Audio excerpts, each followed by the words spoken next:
Boa tarde, gente. Tem bastante tempo que a gente não se vê, eu espero que esteja todo mundo bem, mas agora a gente tem que voltar um pouquinho, né, a nossa rotina e trabalhar um pouco juntos.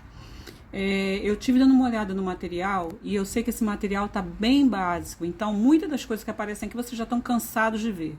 E eu não vou ficar respondendo questão a questão, não. Se houver alguma dúvida numa questão específica, vocês me perguntem, senão eu vou passando e vou dando umas informações gerais.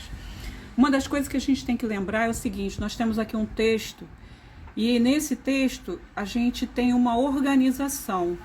O texto ele está montado a partir de parágrafos. Então, por exemplo, eu tenho aqui o primeiro parágrafo e assim por diante. Então, eu tenho que contar quantos parágrafos eu vou encontrar para eu poder encontrar as informações que vão me pedir.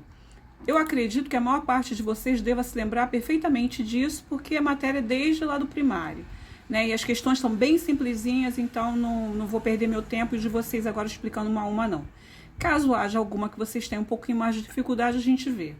Tá? Então, o texto é um texto informativo, é um texto que está escrito em prosa, quer dizer que a gente não vai usar poesias, a gente tem uma pessoa que fala, né, que narra a história, que é o narrador, e que vocês já sabem que em textos em prosa a gente vai ter sempre o narrador.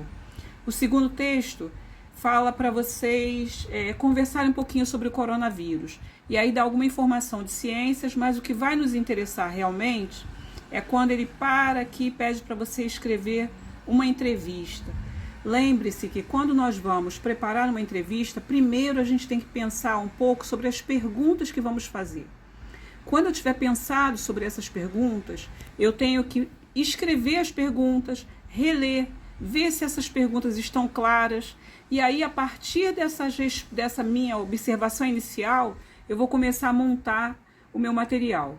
Lembre-se que vocês sempre vão ter que falar sobre o que, como, quem, onde, quando, e essas perguntas serão muito úteis para que vocês possam organizar o texto. Lembra que quando a gente vai escrever uma notícia, a gente tem uma lead, e na lead a gente vai responder exatamente essas questões. Então, primeiro, normalmente, faz-se a entrevista, e depois essa entrevista pode ser transformada em outro tipo de texto. E um desses tipos de texto é a notícia.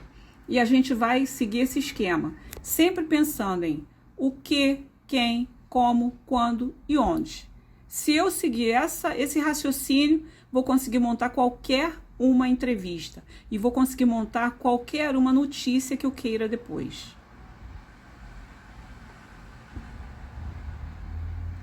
Olha, o texto continua. Qualquer dúvida que vocês tenham, nesse momento, nessa primeira parte da apostila, eu acredito que não tenha nenhuma dificuldade, tá? Caso vocês tenham alguma, coloca a perguntinha no grupo, porque aí eu vou trabalhar exatamente com essa questão. Um grande beijo para vocês, tchau!